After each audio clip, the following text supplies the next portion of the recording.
विच जी रहे आ असीं, सुपने दिलां विच लुकाई बैठे आ असीं। राहां च कांटे ने पर डरदे नहीं, रब दे नां ते हर कदम चलदे आ असीं। आम जही जिंदगी विच कदे खास भी बन जावांगे, एक दिन असीं अपना नां भी बनावांगे।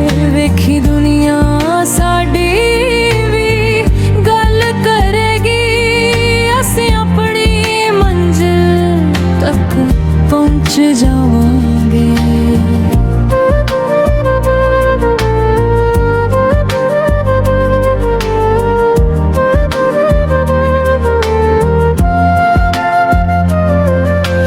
रातां दी तन्हाई साडी साथी है, दिल दी हर धड़कन एक कहानी है।